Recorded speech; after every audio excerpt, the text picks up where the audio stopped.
fue? This is Jason J. Lewis, the voice of Superman on Justice League Action. This is Mark Waid, writer of Superman Birthright. And you're listening to The Krypton Report. And you're listening to Krypton Report. Up in the sky, look! It's a bird! It's a plane! It's the Krypton Report! The All Things Kryptonian podcast, including Superman and Supergirl. We discuss games, movies, cartoons, TV shows, and comics. Find us on Facebook, Instagram, YouTube, and Twitter. Welcome to the Krypton Report. As a special pre-Halloweenish, I guess, gift, I don't know, at this time of year, I was thinking, costumes and wanting, cosplay. And I just thought this would be kind of the coolest time, to do this episode that I've had on my mind for a while. I actually made this little reference PowerPoint here months and months and months ago, just on a whim, sitting bored in my car. Jania was doing something in a store. So we're going to talk about Superman suits, and we're going to try to represent as much of the different comic variations as we can. There's an infinite number of little variations in the comics, so we're looking at live action in a few of the comic books.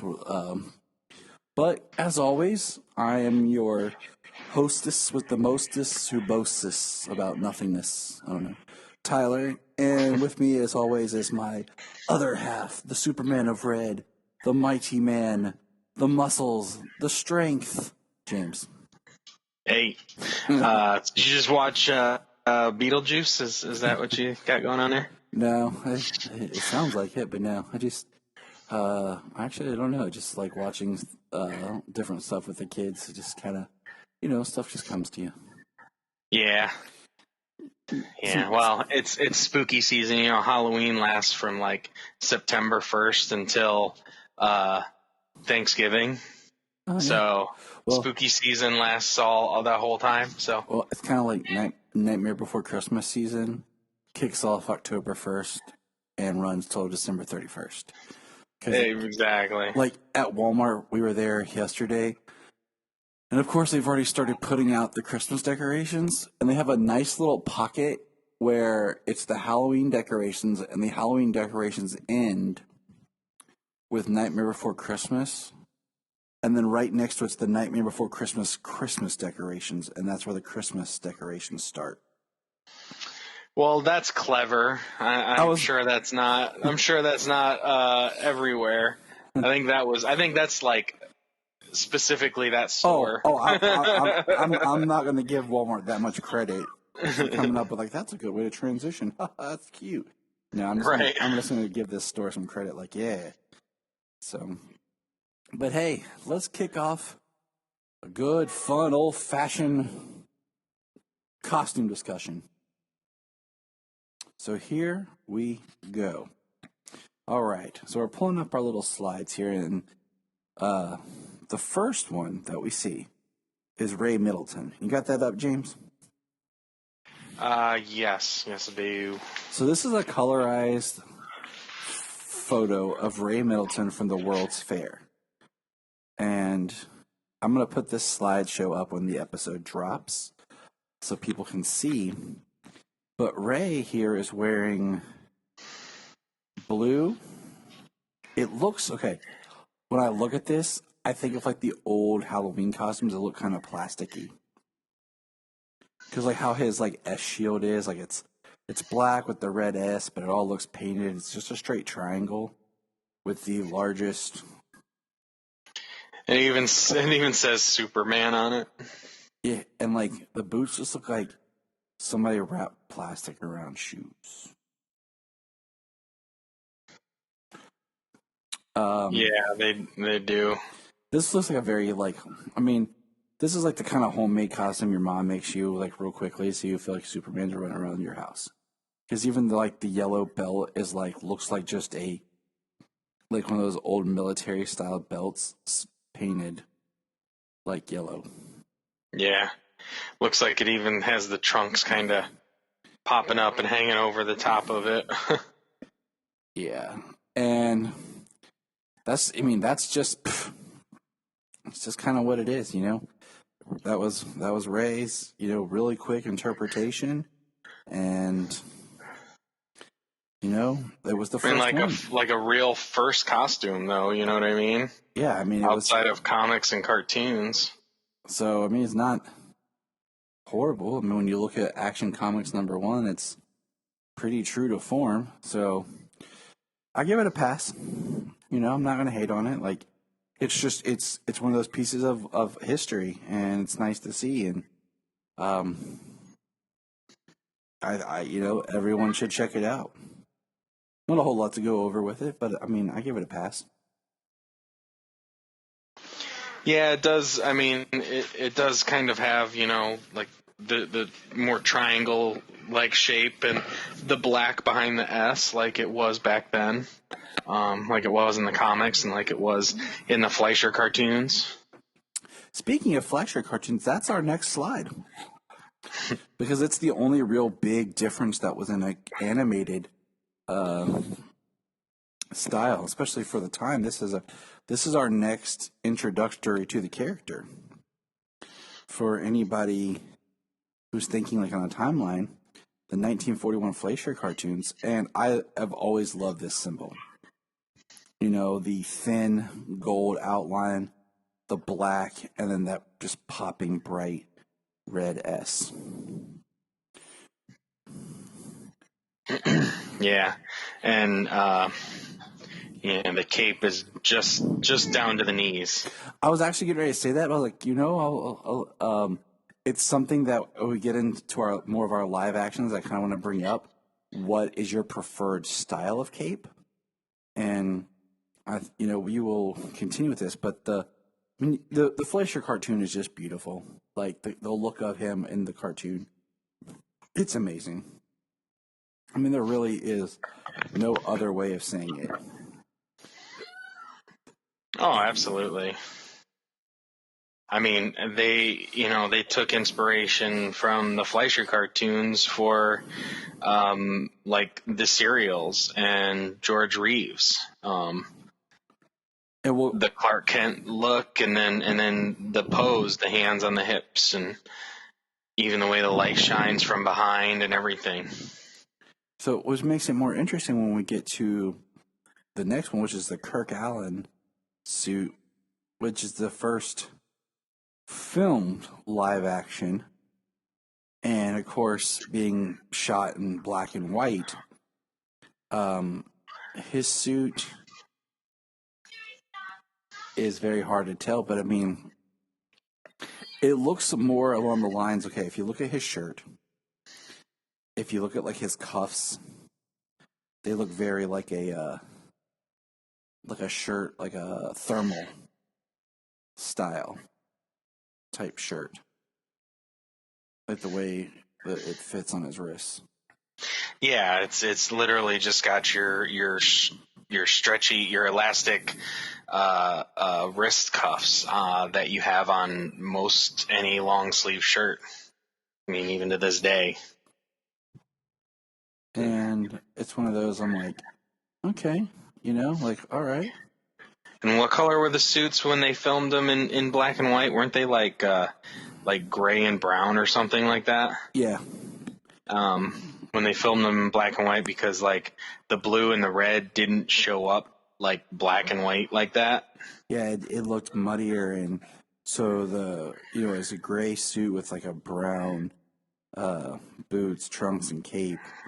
Mm-hmm. And look at his shield, how it's like compressed, and it has that really kind of flow through it. It's like the first kind of, like, think about, this is your first introduction to the shield, and here we have the 5, the diamond-esqueness of the shield now being represented in live action.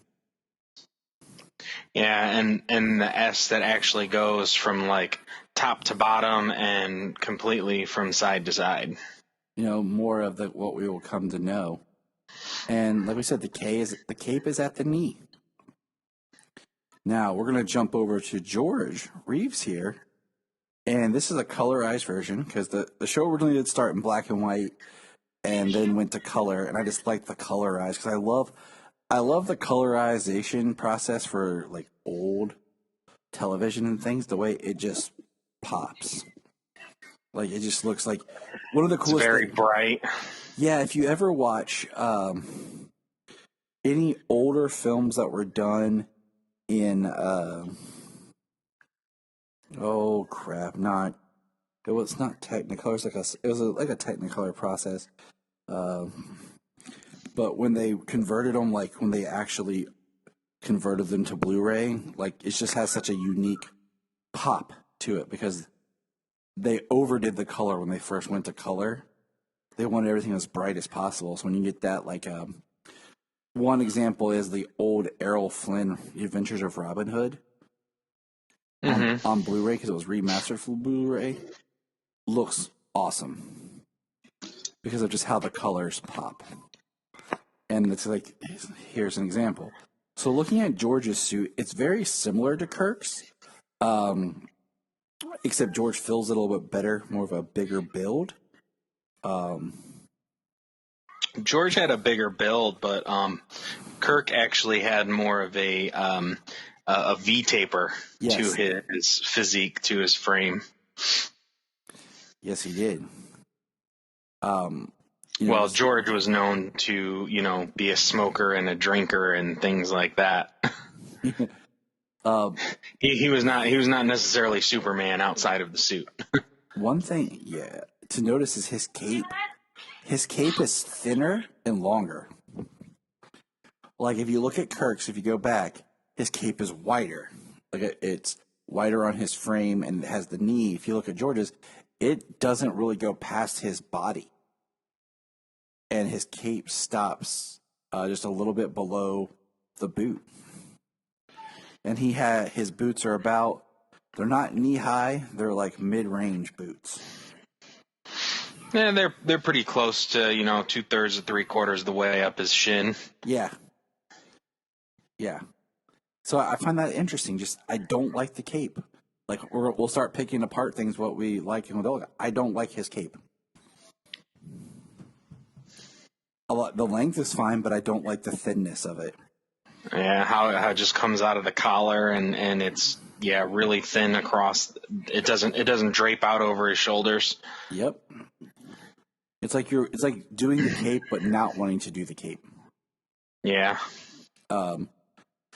So the shield is very much kind of the same. It's very interesting because it's got like the negative space is, I feel like in a way, is larger with the way it compresses and moves inside his S. It's a little bit fatter. It's like a little bit of a fatter S crest. So it's something to kind of take note. Like it's distinctive. His is when you place it against all the others. So as we go through and you look at it, you'll be, oh yeah, that's just the George or the George Kirk because George Kirk. I'm laughing at Star Trek reference. Just about how that flows.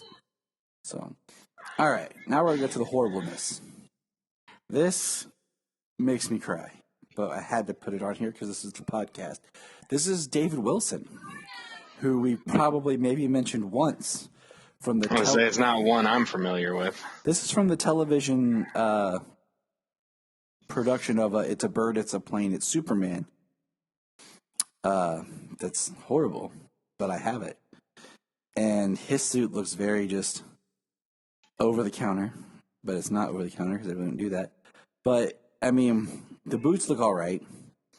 The cape, once again, is like right above the knee, but it's wide. But it's shorter than all of them. Yep. Not even to the knee. Yeah, it's above the knee, and I think that's more for the performance wise. But that symbol is horrid. Like, it's distinctive, but look how much negative space is done in the tip. It's more like a triangle. It's a very long diamond shape. Like there's barely a slant at the top for the top 2 points on the left and the right, but it's very long down to the point. And it's very small. Like, it doesn't expand out. But yeah, we'll just keep moving on. This suit is not a pass. This is like your homemade Like the best. Like look at the S on the belt. Like it looks like an S, like with super glue or something. All right, so we're gonna bypass him and we're gonna go to Bob Holliday, who was the creator stage of the original. See, little history on it. The It's a Bird, It's a Planet Superman was performed. I actually have a whole episode one day I'm gonna do on it. This was a stage musical, and then they adapted it and changed it and tried to quote unquote modernize it for the TV special. So the TV special is not an exact representation of what was done on stage. But Bob Holliday was the Superman of the stage. And honestly, his suit's not bad. Like, it looks comfortable to be like on a long-term, stage in front of a live audience. The cape is actually pretty good. Like, it comes down past the knee, but above the boot. Yeah, just breaks the knee. It's not as wide as we had seen with Kirk and David's, but not as thin as George. Not as long as David. The belt looks good. I mean, it's straight on through. The trunks look good. It's got the red loops on the belt, and it's nice and yellow all the way through. And then you have like the larger shield that takes up more of the whole chest. It's not tight fitting. He's not a out of shape man, but he's not ripped. But he looks good in the suit.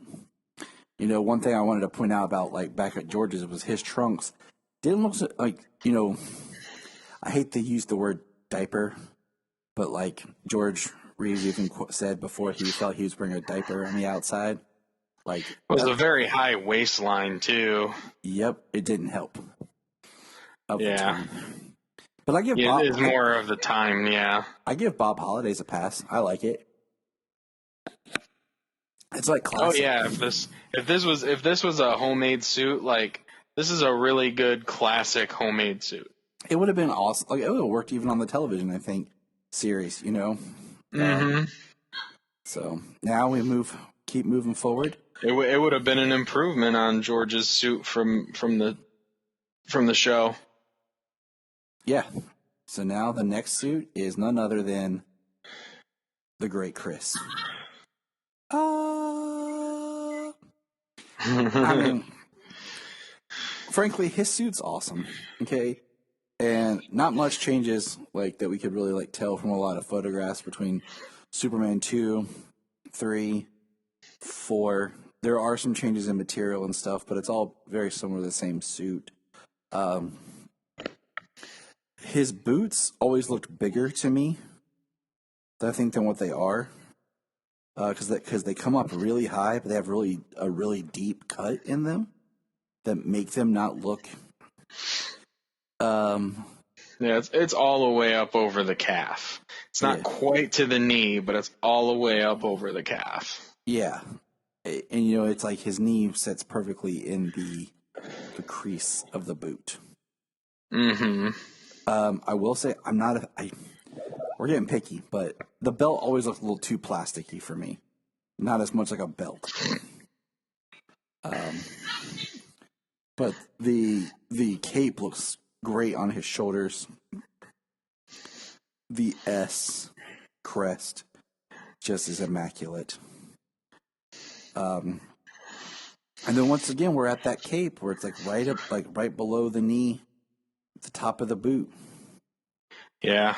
And Chris was the first one to actually like develop a physique to fit the suit to actually look like Superman did, Exactly. Not just suck in the gut and have some padded shoulders. Like there was no padding in Chris's suit. No, at least in his physique. Just joking. The best he looked in the suit, and then like in shape wise, was in Superman 3. Say what you want about that movie, but he looked the best in Superman 3. Well, the more years you train, the the better you look. I mean, when you got Tom Welling in shape for the first, 4 or so years, like he's developing muscle, he's cut in the scenes he needs to be cut when when they have him do shirtless scenes and stuff.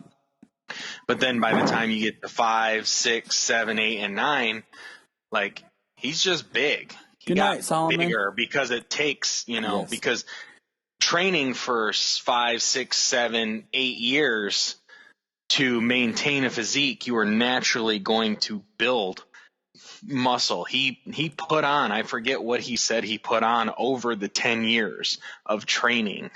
There was an interview, and I can't remember what it was because it was quite a while ago now. That show's been off the air for 9 years. Sad. Yeah, but he said he probably put on 20 pounds of muscle by just having to train and stay in shape for the role. Oh yeah, and it's just naturally going to happen. You watched that we just watched the pilot, and he's more like lanky, for lack of a better term. He's more kind of like, what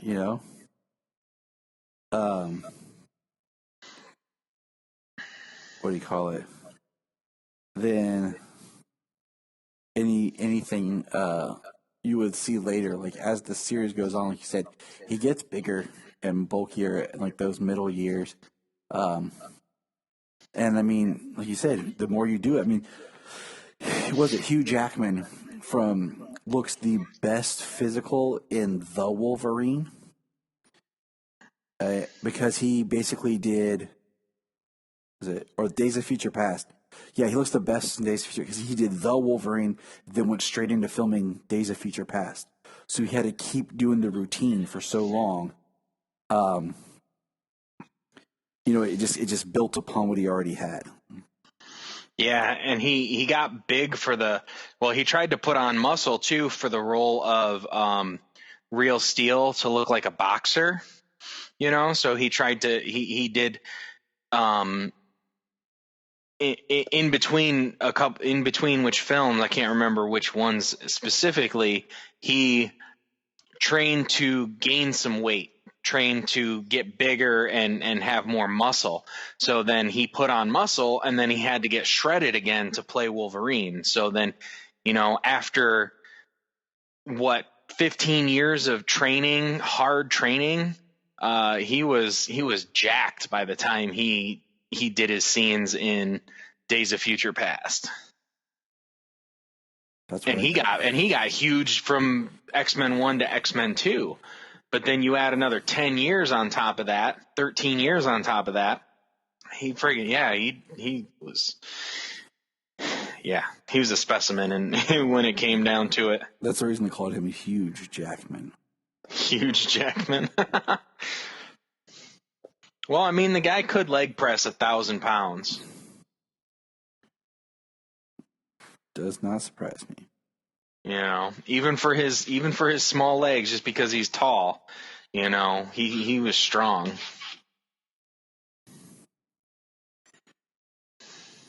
So,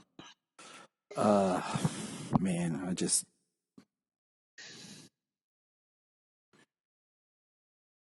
I don't know what to do to accomplish those goals, but because speaking of, it's hard with children, and when you don't, get paid to work out 4 hours a day and have a team around you to make it happen.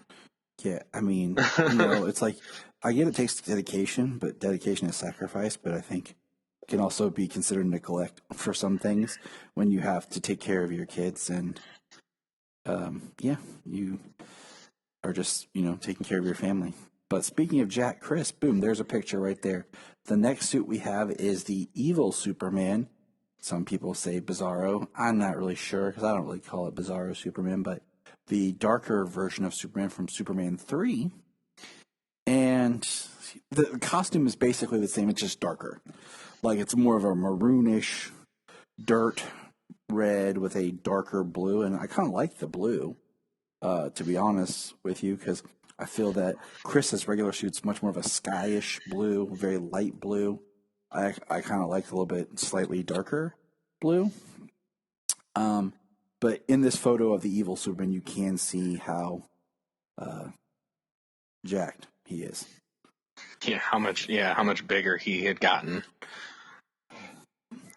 And so, but that's just there for reference. Moving on, the next one is Superboy, and I think I actually have my slides backwards, so I'm going to adjust that here because it should be John Newton first. So I think my slides in the show were actually backwards. And John Newton's suit is it's modeled for Superboy, the first Superboy of season 1, after the Chris suit. Same producers. The blue is a little bit more off blue. Like, it's not really much of a lighter blue. It's just more of a odder shade of blue. But it's like everything here is looks like a really good Chris copy. The cape is this time halfway down to the calf, I'd say. What do you think? I mean, I kind of like the cape, halfway down his shin. It's a long cape. I like the way the cape drapes over his shoulders. I mean, maybe the shield is a little low. Yeah, I'd say the shield's a little low. I do like the cape length. I like a longer cape. To be honest, I like the color of the blue. I like that color a little better than like the Gerard Christopher blue. I mean, I think his suit, if the S was up about 2 inches, it would probably be near perfect classic looking suit like Reeves. Yeah.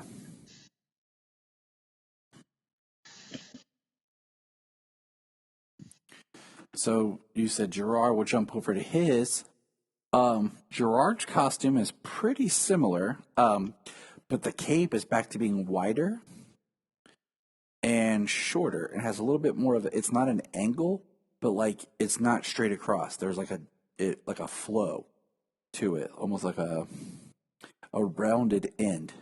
If you look at John's and the past few capes that we've seen, they've all been like stop. In a lot of ways, Gerard's is a little bit more like David Wilson's. It has that rounded part, and like I said, it's wider. His symbol is bigger, and you can tell like the colorization of his blue is different. And we'll get more information hopefully soon about these costumes, as I'll be talking with my friend Sam, who actually owns some of these costumes. Oh, really? Yes.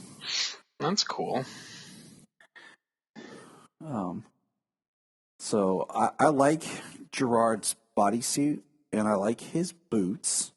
Because I always think there's the boots are always kind of difficult. But I don't like the cape. It's a personal thing. It's too short. I don't. So. Yeah, it's more the roundedness. I mean, it goes to the top of the calf, but yeah, it's that roundedness that it looks like it has at the bottom. That's probably that's most of what makes it look not as good. So the next one is the Lois and Clark Dean Cain pilot. And because the costume in the pilot is not the one that continues on in the series, there are some variations. So, looking at it, first of all, I'm going to say it. I hate the boots. I hate the boots. Yeah. They look like they don't fit. They look like they're overly clingy. They look too big and bulky, and they look almost like they were just last minute grabs because they don't feel like they flow with like the colors of the rest of the suit. Yeah, they're red, but like they don't match the red of the rest of the suit. And the front is points up as opposed to kind of like a crease that goes down. I do like the bigger symbol though. Like it's very prominent, very large. This is now we're in John Byrne territory.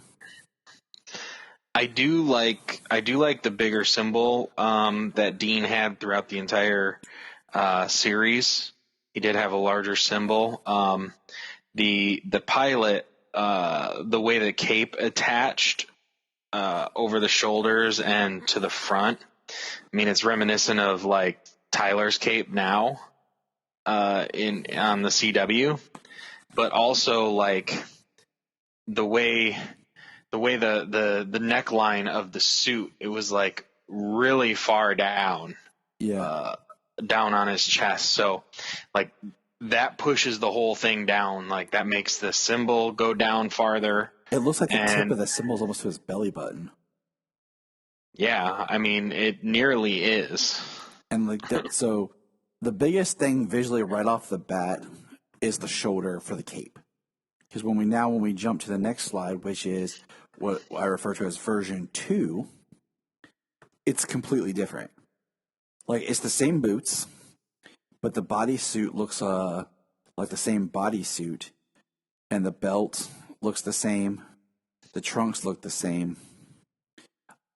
But that symbol is still big. It's higher up now. The neckline is different. And we have more of the standard tucked in cape, which looks so much better. Yeah.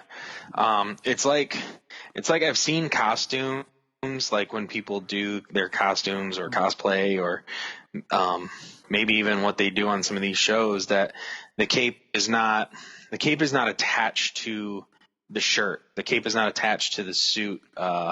It's actually like you put the cape on and you slip your arms through, and it actually hooks on to your body, to your shoulders. You slide your arms through, and then you put the shirt on, and the cape comes out. And so it's actually connected to your body, and it actually can't be pulled off or anything like that. Yep, that's like the underarm. It looks smoother. Yeah. It goes into the suit, and it looks like it's tucked into the suit, and it's attached to the inside. I think that's how it looks. I like that look a lot better. I do too. I'm not a fan of his belt. They gave him the very square look, and it just, I understand the belt's kind of there to like break up the color. The trunks are smaller than what we had, previously. Since even like we didn't mention, Gerard's trunks are cut slimmer than what John's were. Right. Oh, that's going from the 80s to the 90s and stuff too, Yep.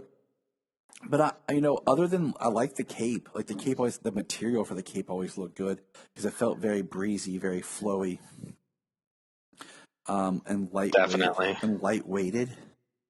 But just the biggest thing about his suit that I don't like is the boots.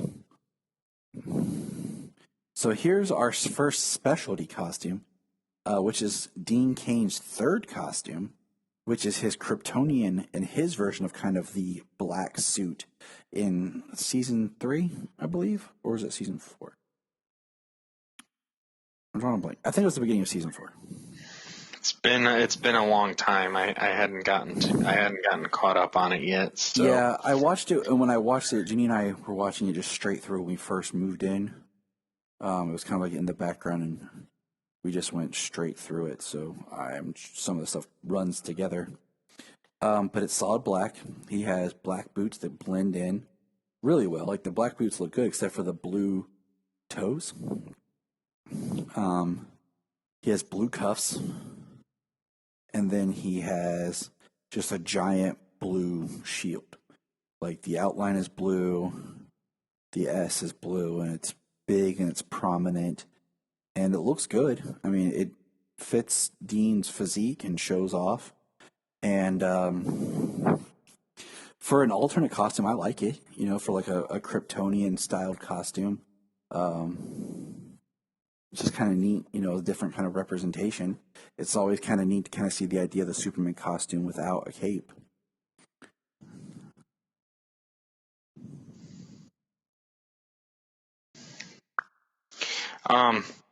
Yeah, I mean, you know, I mean, it's like the first representation of a black suit. I mean, it's one of the first alternate suits you've ever gotten. So, I mean, the blue stands out really good. It stands out from the black, and I do like some super suits that don't have the cape. Like our next one. Right.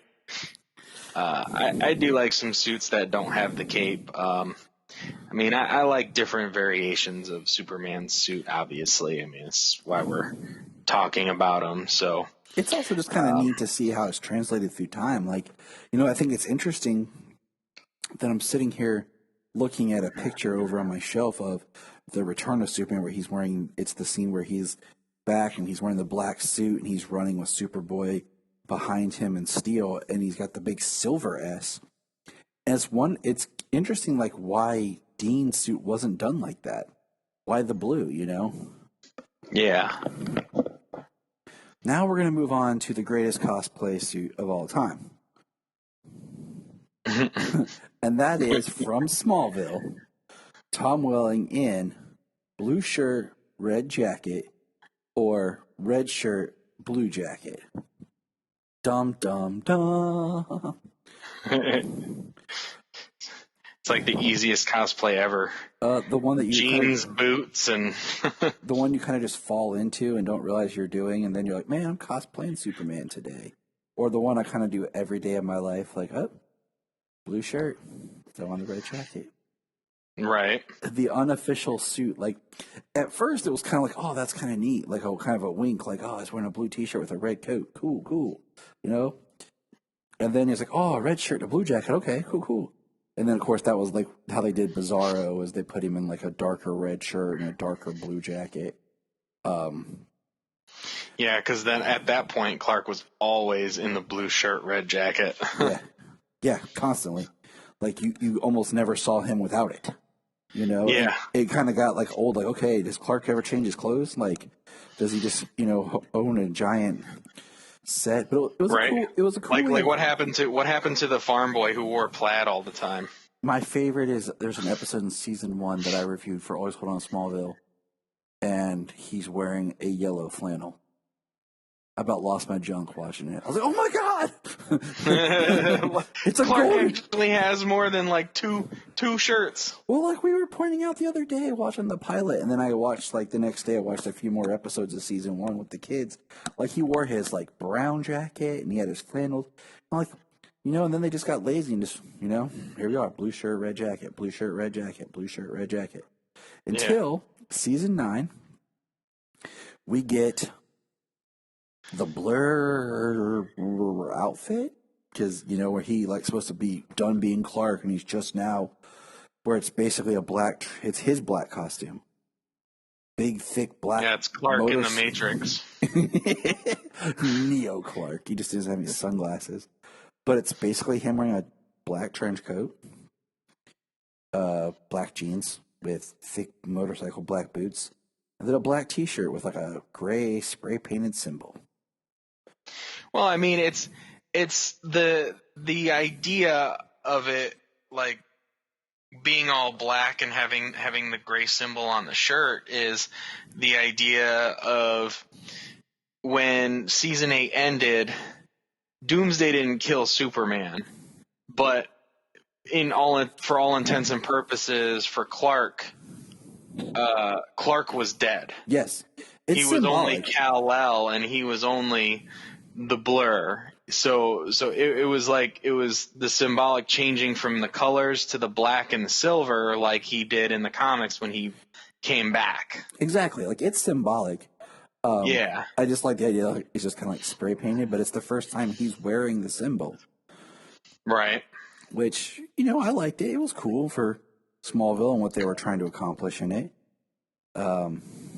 It's another easy, fun cosplay to make. Just walk around with. And then the next... Yeah, it was fun and it was cool, and it has its place in the series and in the pantheon of Superman.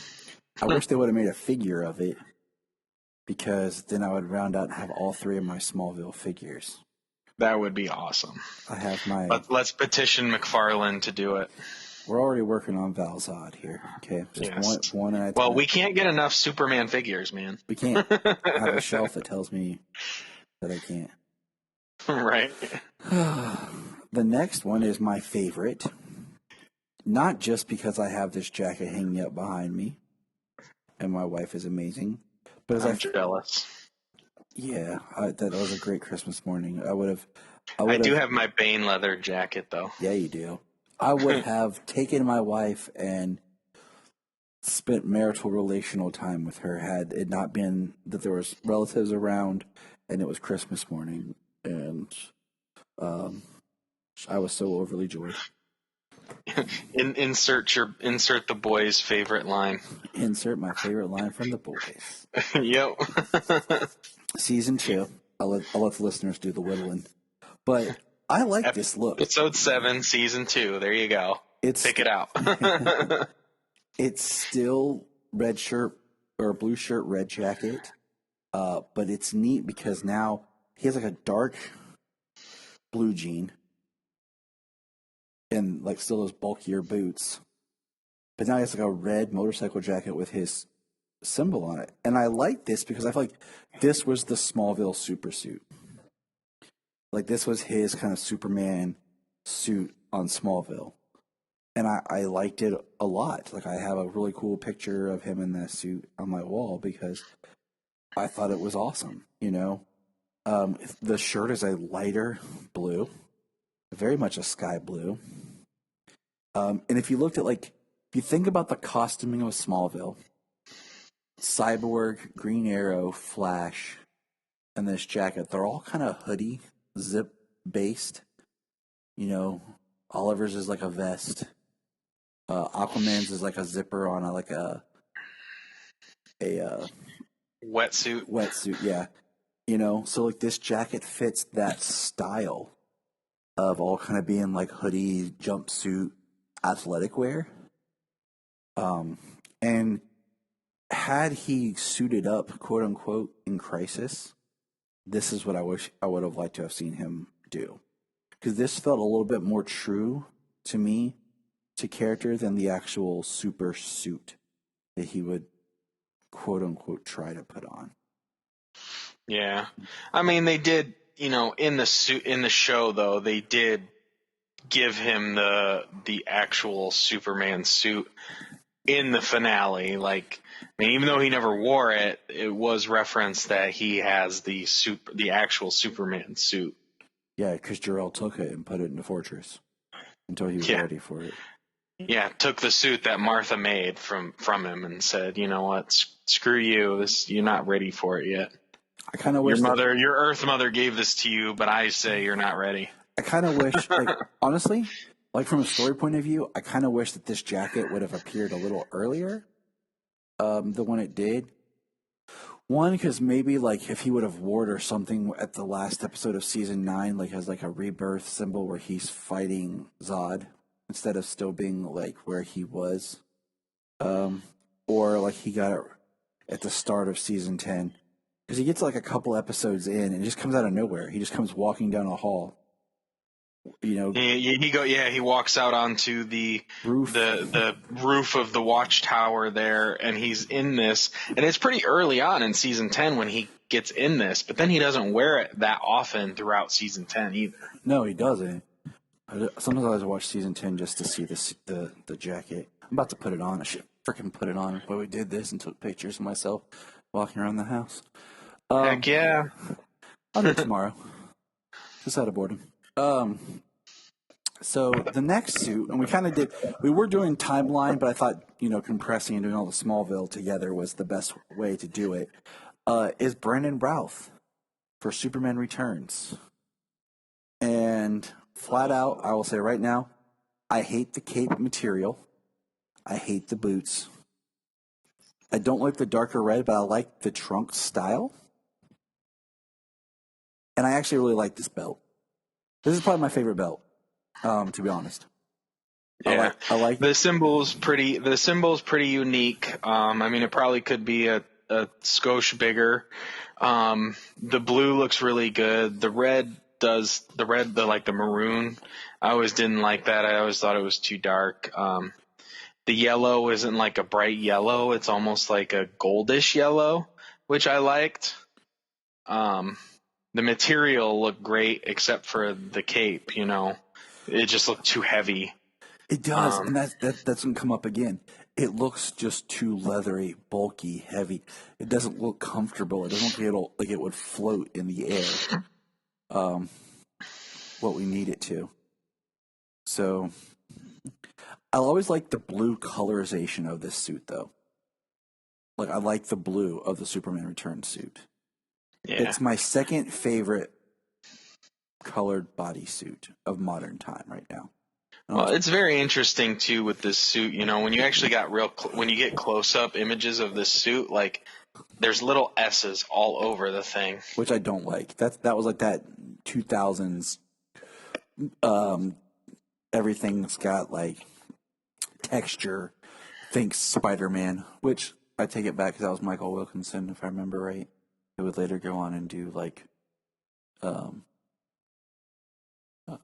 know, Superman and Man of Steel and everything. So, yeah.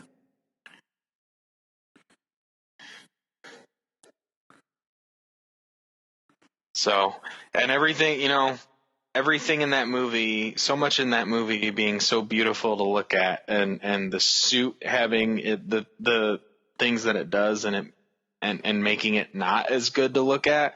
It's like, man, like what happened there?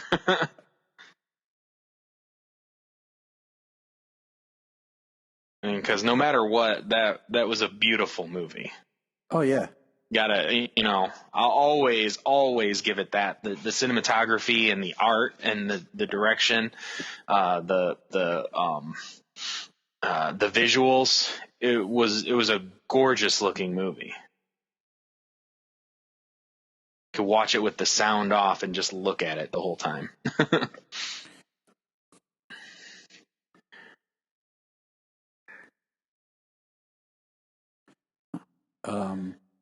That is the one thing about the movie that makes me sad is what do you call it? It's so beautiful to watch, but like the story was what it was. So moving on. Now we have our next biggest jump is the Man of Steel suit. And I picked this photo because I love this photo. Because it's during the Smallville scene where it's all more natural lighting. Which is my favorite scene of the movie. My favorite fight scene of the movie. Yeah, which is like weird because like it's like the midway. It's like the pre-climax. Like it's the mid scene if you're looking at your pacing, but it can almost be like the big battle, but it's not. You know. Yeah. Here's what I'll say about this suit. I like the cape, but it's too long. I don't like how much extra fabric, because like it looks like if he stepped back, he's going to step on it and fall. We know that in the film, most of the time the cape is CG, except for some shots like this one here, which I think the cape is too long.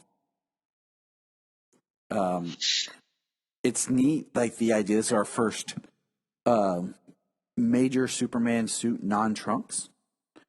The boots look like they're made from the same material as the suit, which is part of what they were going for, with it being like a second skin under body suit that Kryptonians wore. I like the cuffs because it kind of just breaks up the suit, gives a little bit of texture. It's a little too dark, the blue, and I chose this one because it's not as dark as people think when you see it in the natural lighting. But it is a little too dark.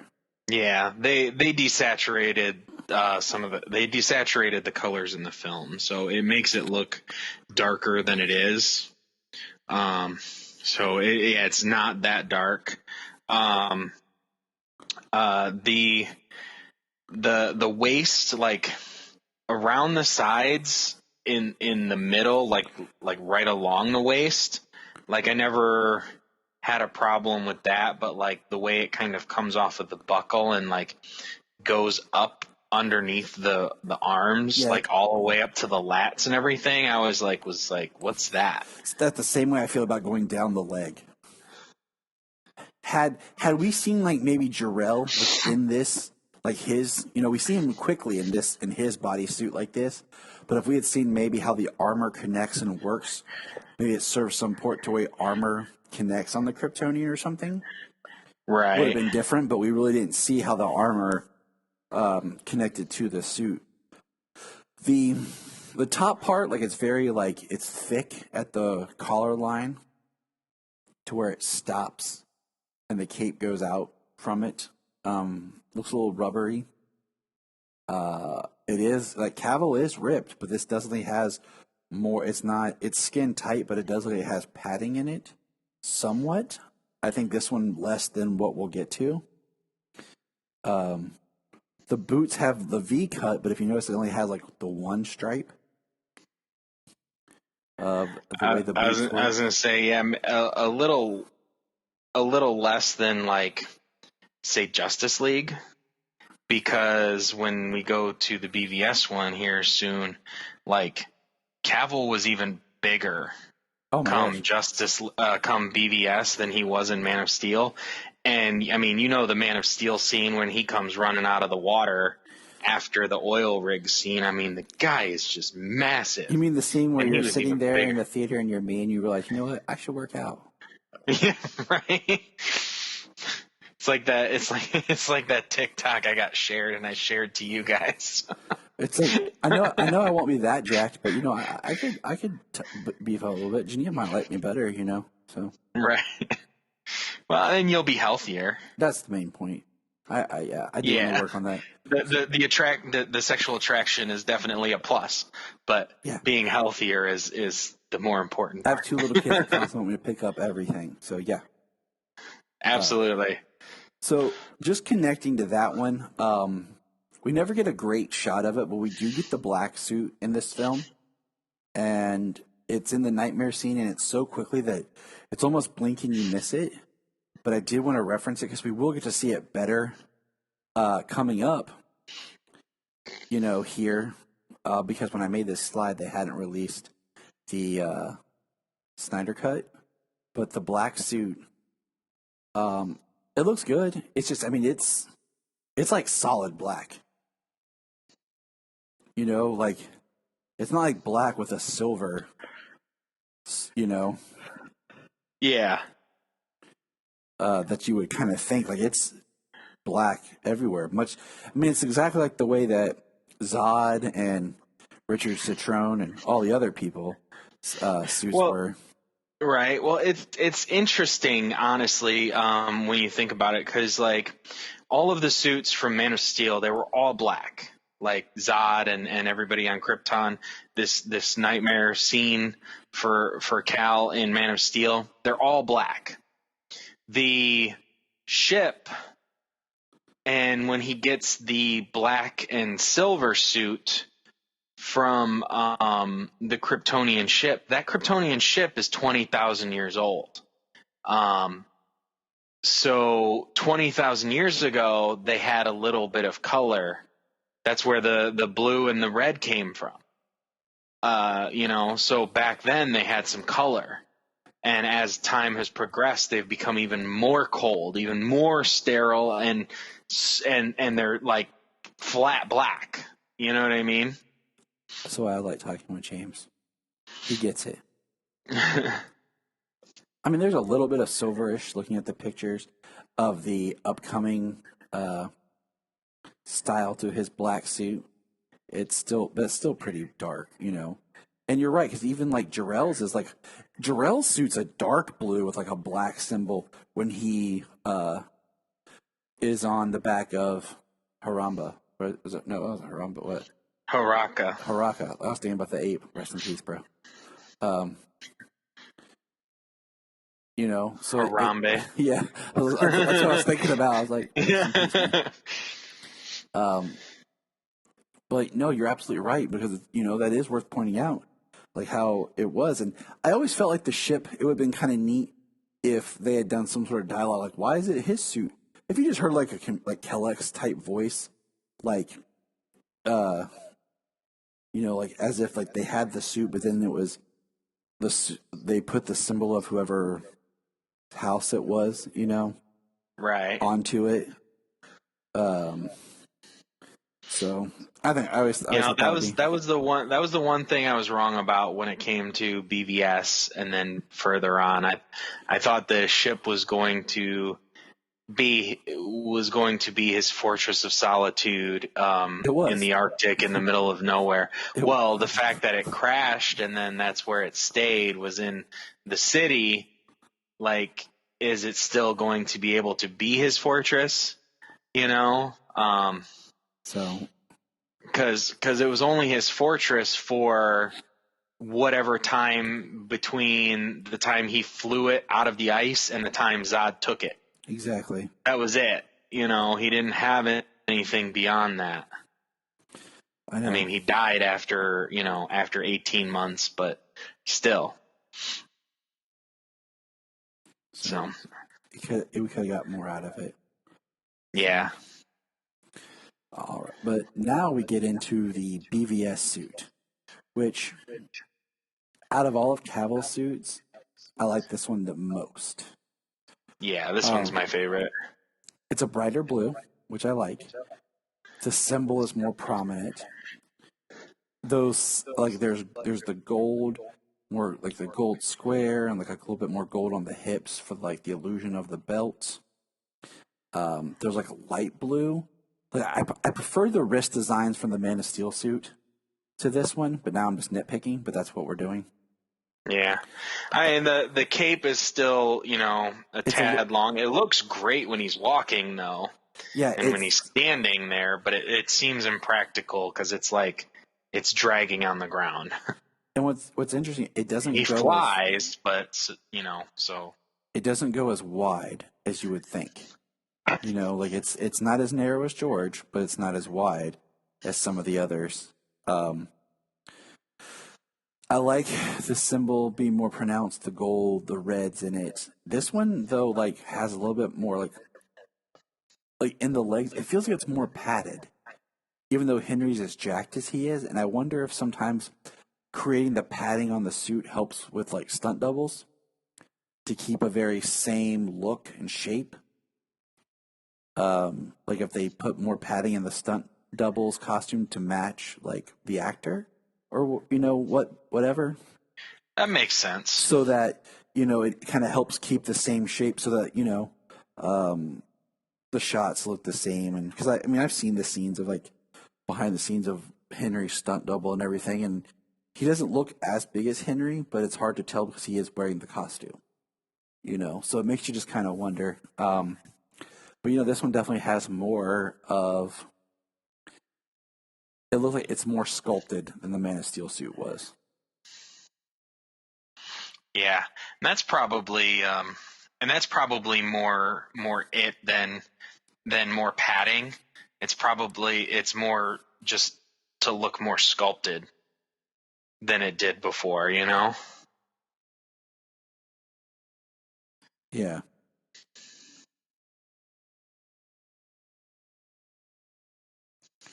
So I like this one. The boot now has like the double like at the top.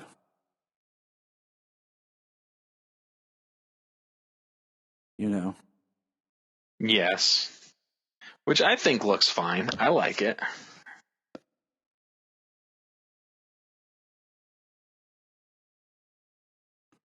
Yep.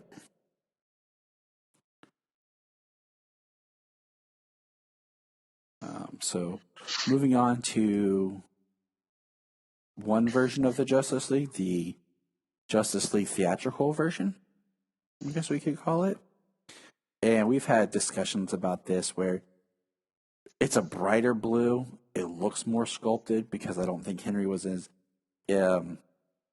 his great shape. I mean, he's in great shape, but not like the jack shape that he was, because this was, later on for all reshoots, because we've talked at length about how we feel like everything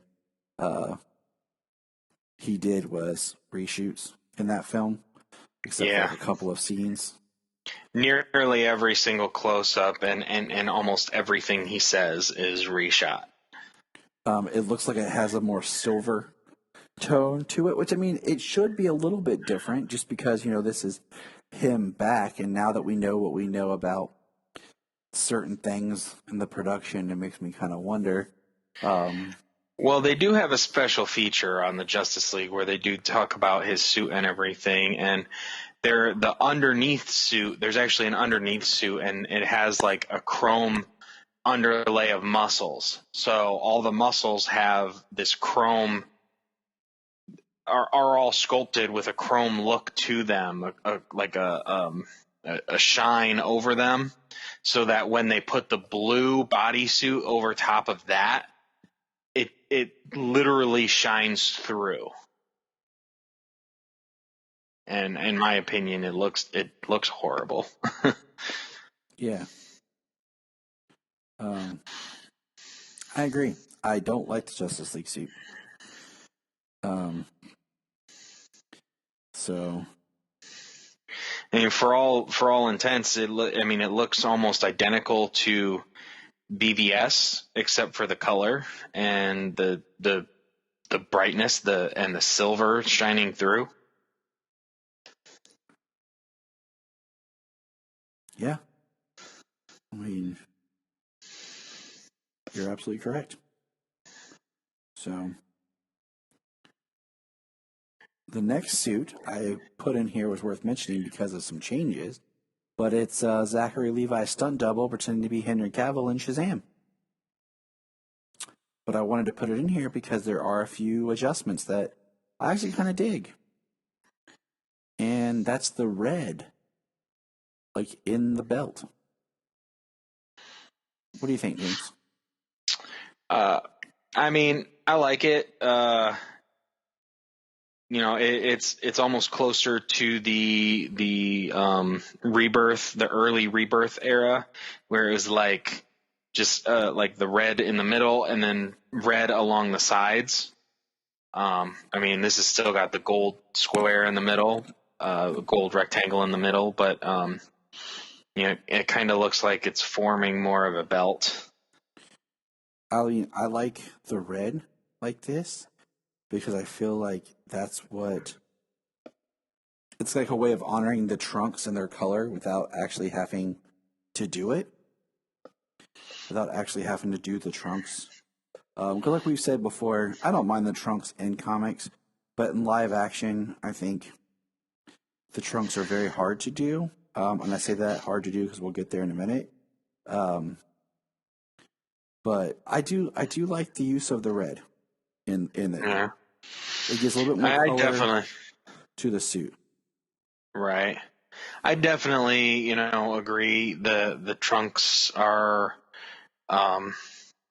they don't look good in live action. I mean, it looks older. It looks, I don't know. Some people would say it's classic, but those people probably prefer the trunks.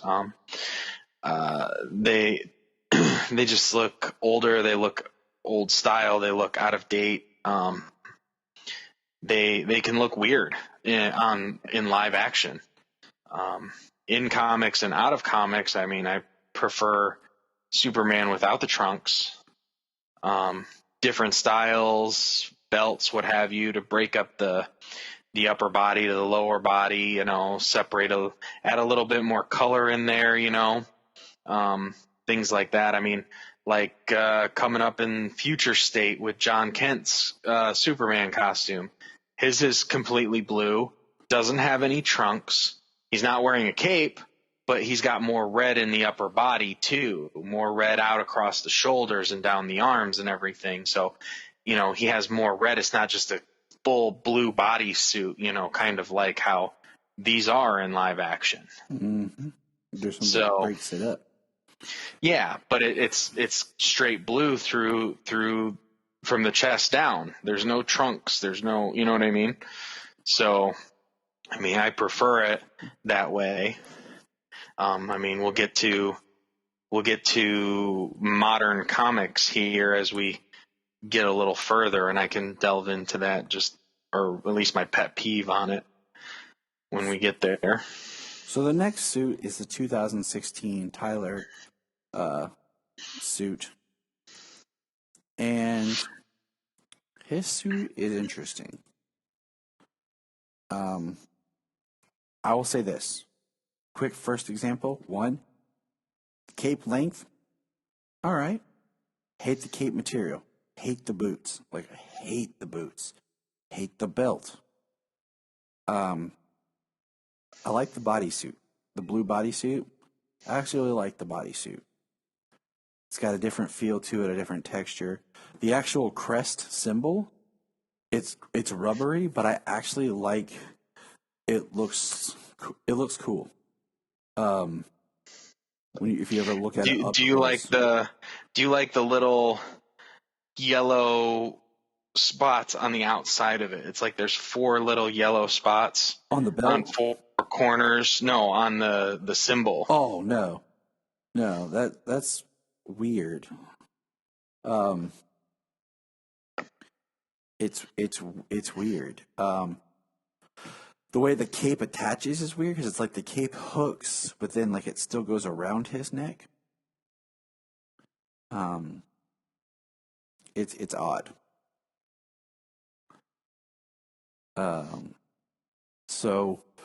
But I despise the boots. They look so big and clunky and like supposedly they're supposed to be more New 52 style inspired, but they just look horrible. Inspired just because they put more lines in it. So the neckline is, like I said, the bodysuit is great for the blue, and the color of the blue is good. But yeah, I just the red, all the red aesthetics, I'm not a huge fan of. Yeah, I mean the cape is good. Like you said, it looks a little heavy, but the material wise, but the length is good because it's long, but it's not dragging on the ground long. He's not gonna step on it. Yeah, But yeah, the clips, the little yellow on the outside of the symbol. I mean, it makes it unique. It makes it his own. It makes it this version Superman. The belt is a little thick. You've got red and gold. The belt makes no sense. It's just, I know it's going to break up the color, but honestly, like, it makes no sense why he has that. Yeah. Well, I also don't know why, like, the red had to go thin and then it has to have gold trim in there either. just to honor. I mean, I guess, like I said, it's a little bit more like, in the New 52, the belt was red, and it's I get it. And if we look,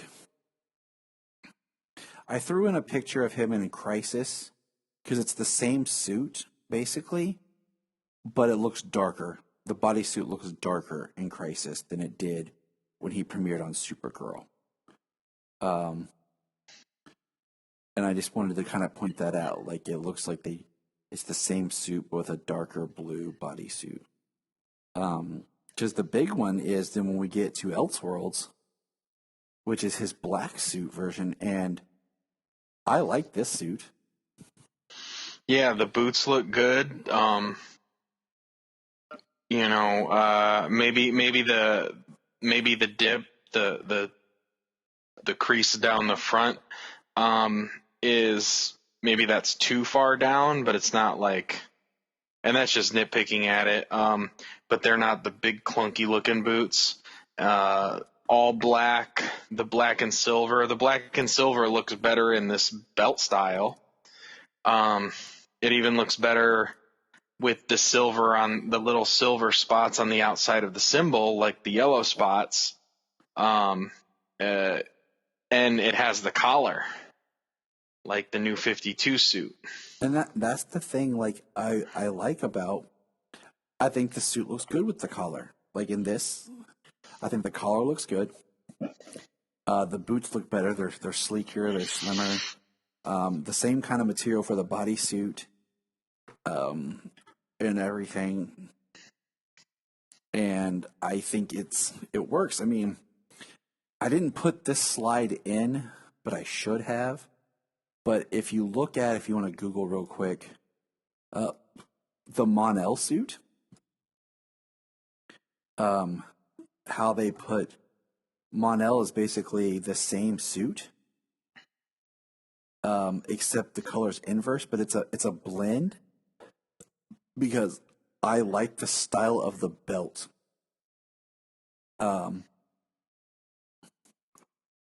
Of the Mon-El suit. It's the same, like, looks like the same kind of boots. You know, it's just a blue cape now. There's like a spot for the shield, but there's no shield. You know, like it's like a repurpose, but it's the same kind of style of the Tyler suit for Mon-El. Yeah, the way that Tyler's suit is, it almost looks like the simpler the better. You know what I mean? The more complex you make the suit, the more the weirder it looks. But like Mon-El's suit, like you said, it's the exact same suit, but the color's inverted. But there's so much less. I mean, there's a little bit less to it, and it looks better. I like the belt style for the Mon-El suit. Like, I wish they had done that belt when they did the Black Superman. You know, I think it would have worked much, much better. But you know, we have a good feeling we're going to be seeing a new suit here soon. So the next one.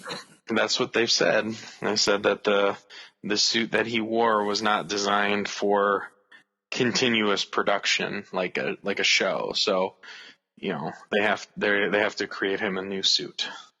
The last live action suit, and the one that is kind of a counterpoint to a lot of the things we've said, and that's just because is the Crisis on Infinite Earth Brandon Routh Kingdom Come style suit. And it's a kind of a different style.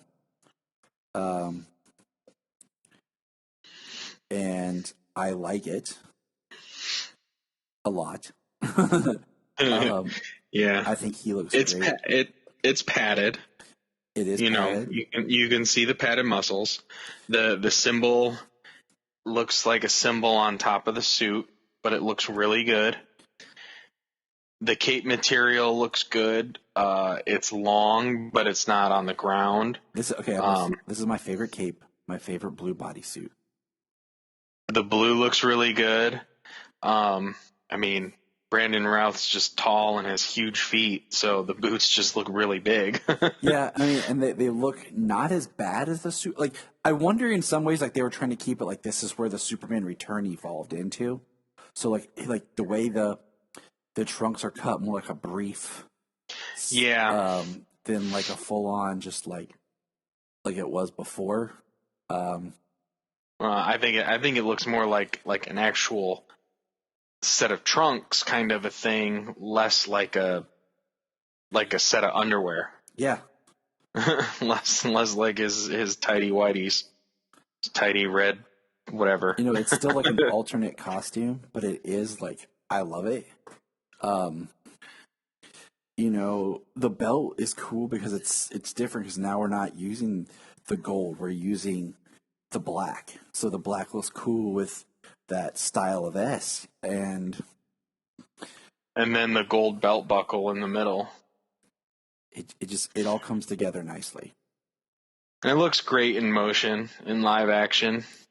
You know, the still you can kind of like pick little things apart, but also when you see it in live action and Brandon Routh in motion in it, looks really good. And as much as we've said like, oh yeah, the trunks don't work in live action. Well, I can eat words, it's cool. I can eat crow, it's cool. I think with doing the darker tone help, and I think the trunks work on this suit. And there's also, I think it takes a certain actor to make And characterization. Yes, to embrace it, and they do pull it off. Like if they put trunks on Cavill, I don't think anybody would question it. Like he would pull it off. Like it's kind of like like you're not going to make fun and pick on Superman now. Like nope, no, Mr. Superman, sir, nope. So I love it. But moving on. We've now completed our live action with our one reference, and now we're going to talk a little bit about we're going to dive into the comics, and what I call this section is major noticeable big comic changes in the past few years. I could rack all my days in all the alternate versions of the comics and the suits, but it was worth pointing out. So Action Comics #1, the page I chose shows a lot of times where the boots were colored blue, along with the bodysuit. So I thought that was very interesting. As with the Rebirth look, when people complained about it, here we go, Joe Shuster right here, straight up, blue boots. Mm-hmm. So, plus the boots were a big hint of what was going on, but you know what? Nobody was paying attention. Nobody was paying attention. I wasn't. I still can't believe I caught that when I later reread Action Comics and was like, oh man. But yeah, I mean, this is cool, it's very standard Superman, Joe Shuster with the blue boots and then the straight just gold triangle with the S. The next big major change other than throughout the comics of just like the S changes little bits, like with the Flasher, and then the size of it, in the comics from like the Kurt Swan, more stronger, smaller, to the John Byrne massive S, is our favorite, the electric blue and red Superman.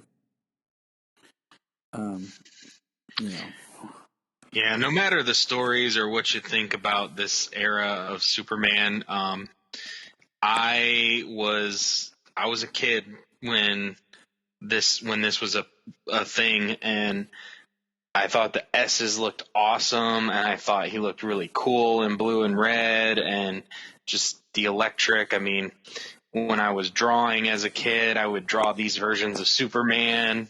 Like, I thought it was like, looking back, I thought it would have been kind of cool because, like, some stuff in your brain's a little shorter. Like, I remember getting the Superman Red, Superman Blue issue 1, but with the 3D cover.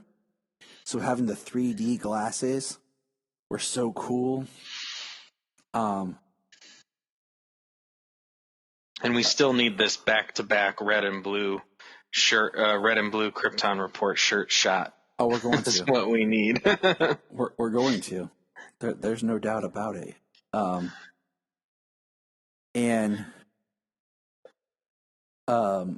always thought this would be kind of a neat storyline to do, like after, what do you call it, after his death and like when he returns. Like this is what happened to him, like when he returned, like his powers from after death was in this. Right.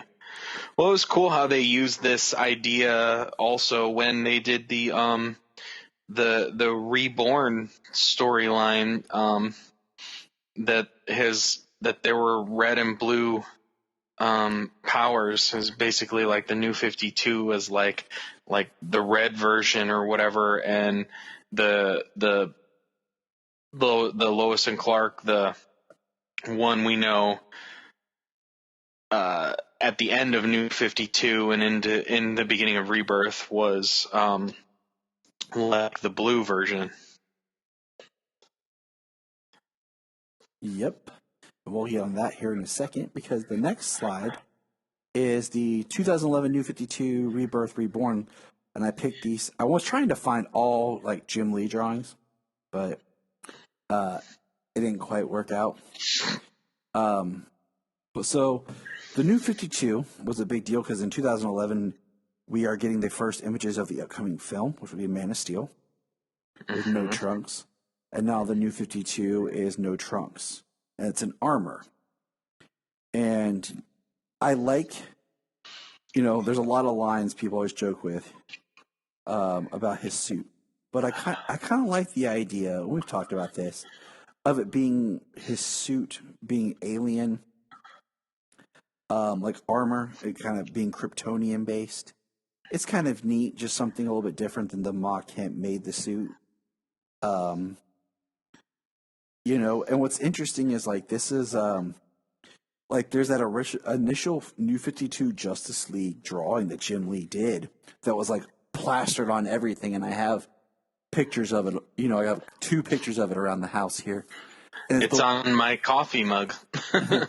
And it's funny because one, Wonder Woman's wearing pants, which I thought was cool, right? She's wearing black pants, which I thought was interesting.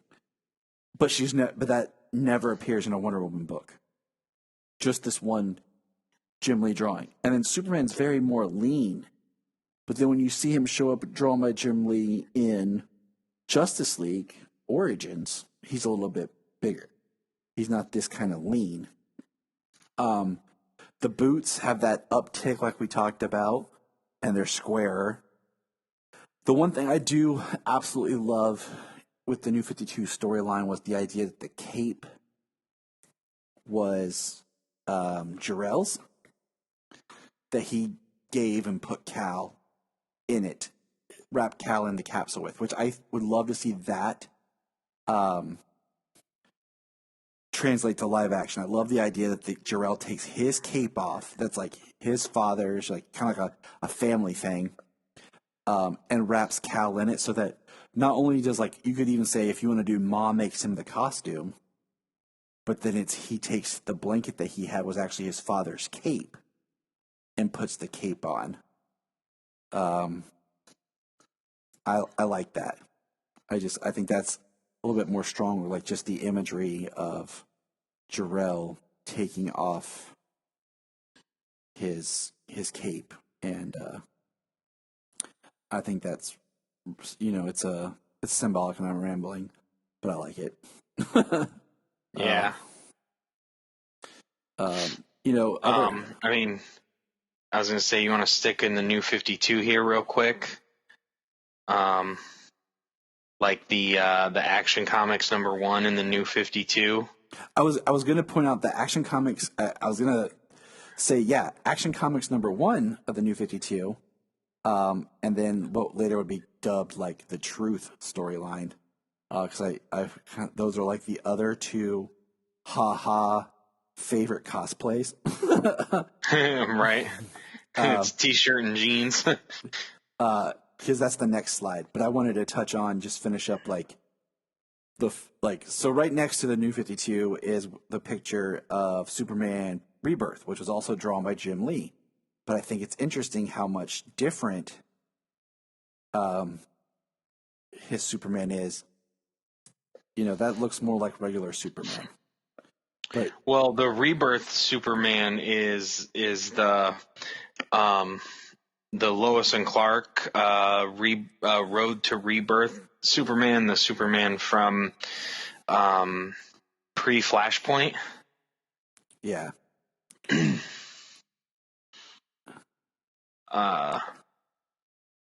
So and then the suit looks different, but then we also go to next to that. Well, I don't want to skip ahead. I do like I like this suit. It looks smoother, Mm-hmm. I like New 52. I even like the collar. I like the armor. I like the idea of the Kryptonian armor and stuff. And then in this shot, you talk about the blue boots, with the red line, with the little uptick of the red line on it. This whole suit is blue, but it's got the red belt, which is almost even reminiscent of Man of Steel, where you've got the buckle in the center, and then it's blue in between, and then you've got what looks like the rest of the belt that goes around the sides, that goes around the hips. And then you have the cuffs on the wrist that are very Man of Steel. Mm-hmm. And then I do want to mention this, because I actually forgot to throw this in there, when they did the soft tweak to the New 52 suit with the John Romita Jr. and Jeff Johns, where it had like the wrist came down, like on the Jim Lee here, like the wrist come down at a point. And in this, like it came over the knuckles and over the thumb, and then the cape kind of wrapped around, and the belt kind of did, instead of a straight across, like a dip. It was like the same suit, but like slightly changed. So, and then the last suit, James, take it away, because we know how much we love this suit. Yeah, this is the Reborn suit after Superman and Clark had merged, the way they did in the Reborn storyline. And it's got the light, like the sky blue, blue bodysuit. Really good S. Like it's large, but it's not like overly huge. It takes up most of the chest. And literally just goes like to the bottom of the sternum. The full red belt with the little yellow buckle on it. The red boots. No trunks here. I mean, this is like one of my favorite suits. I'm about to say, no surprise here. This is James and I's probably favorite suit that we've seen recently in comics.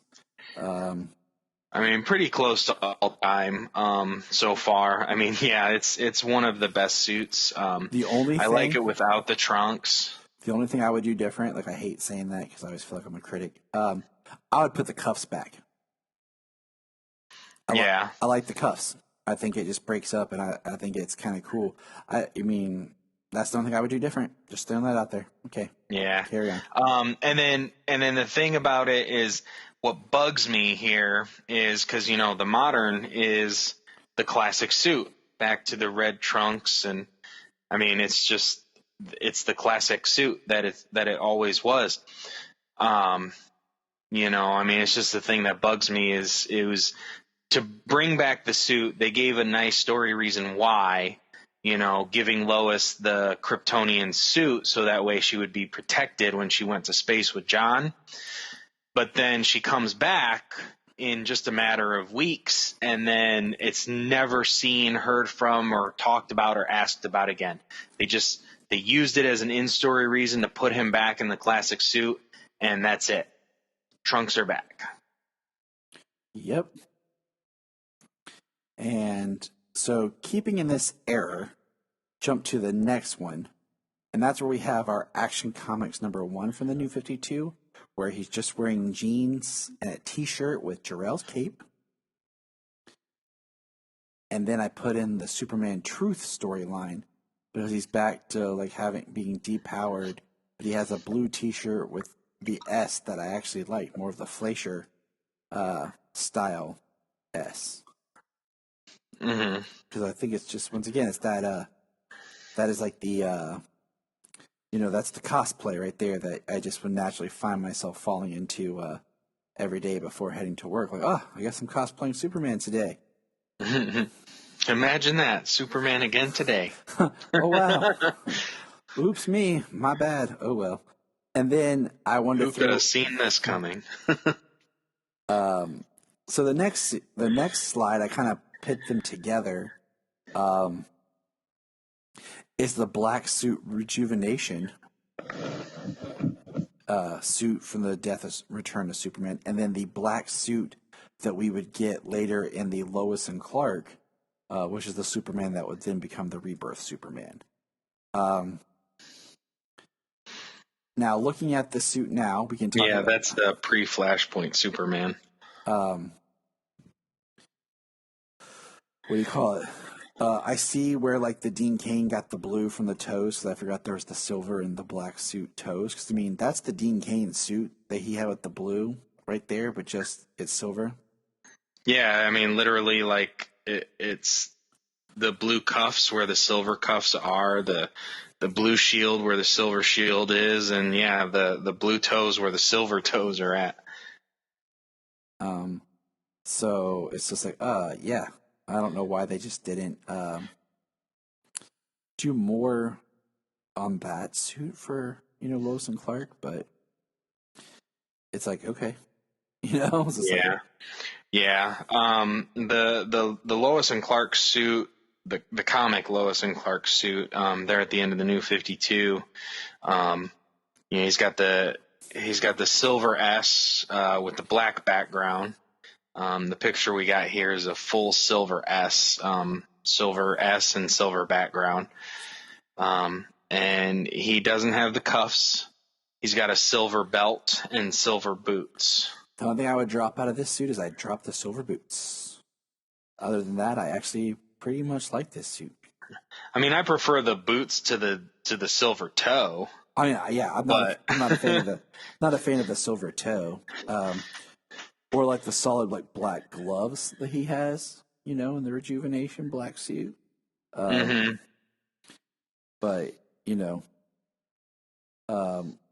this, if no one's ever read the Lois and Clark run, it's a great run. It's a great story. I didn't read it at first until someone told me I needed to read it, and I bought the first issue. I read it, and then I went to the comic shop and bought the rest. Yeah. It wasn't in trade yet, or I couldn't find it. Yeah, now it's a trade, and it's Lois and Clark Road to Rebirth or something. I'm pretty sure is the title. Yep, it's tagged in a Road to Rebirth, Lois and Clark, and it makes sense. So. Yeah, because it's Superman. It's this version of Superman and Lois and John Kent, because they got pregnant and had John Kent during the Convergence event, and that's how they ended up on this world. And it's him in the background. It's them in the background while everything in the New 52 is going on, and all the way to the end where the New 52 version of Superman dies. Which is still a sad story. Like, it's his death, but it's a really good one, though. It is. So, which leads us to the last slide. Everyone's probably like, are you guys done yet? So the last slide. We're talking about Superman. No, of course not. We are never done.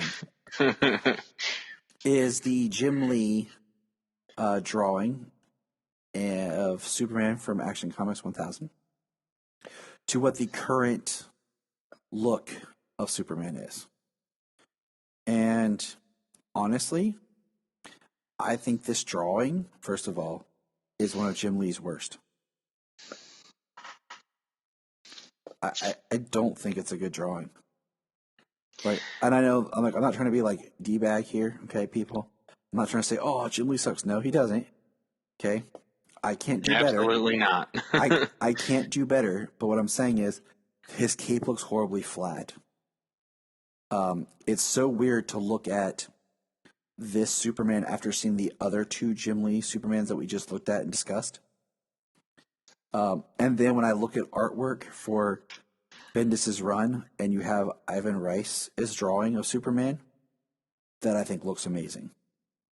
Yeah, I think Jim Lee's version of Superman here, being Action Comics 1000, being a tribute to the very beginning, I think that's what this is. I think this is a modern look at the classic Superman. Stockier built, just rounder face, rounder body. You know what I mean? I think I think he did this on purpose. You know what I mean? It's the cape that really gets me. Yeah. I can see that. It does look very flat against it, and which is really weird to say coming from like a Jim Lee drawing, because if you read Justice League Origins, the depth that he has in all of that artwork is like Ridiculous. Nearly unparalleled. Yeah, you don't see that type of depth and perception in a lot of artwork. I mean, it's unbelievable in especially in Origins, the first 6 issues. So to see, you know, to see it and look at it and you know, think that like, yeah, that kind of looks flat. It doesn't look so 3-dimensional behind you, even with the shading and stuff. Yeah, it's definitely, I definitely can see that, you know. And what's crazy is, I'll throw this out here as last thing.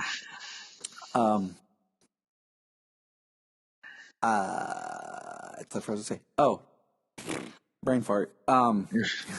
His it's basically the standard Superman costume. The S looks, in this picture, the S looks a little bit more New 52-esque, a little bit sharper edges. Mm-hmm. And then he has the cuffs, like a version of the cuffs on his wrist. Other than that, it's like we're back to trunks and everything. But like I said, I love the art that Ivan has done for just regular Superman in the Bendis run. Yeah, Superman, the Superman book in Bendis's run has looked fantastic. So I mean, yeah, that is our almost 2-hour talk about Superman in his suits, which it's been a good time. So I just wanted to say thank you, James, for discussing suits. And if we had someone on here who was probably like really into cosplay or whatever, we could have probably dug into a lot more like fabrics and everything. But I just thought it'd be kind of cool to look at the different ways Superman has evolved. Like people always talk about the difference changes in all the bat suits, and yeah, I get that. There's been a lot of changes in the bat suits, but there's also been a lot of changes in Superman suits as well.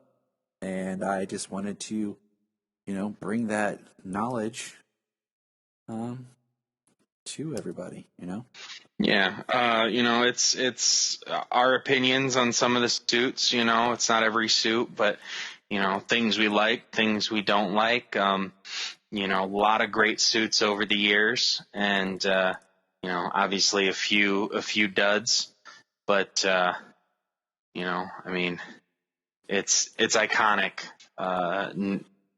in all forms. So, all right, good listeners, send us your feedback. You can reach us at Krypton Report on Twitter, Facebook, Instagram.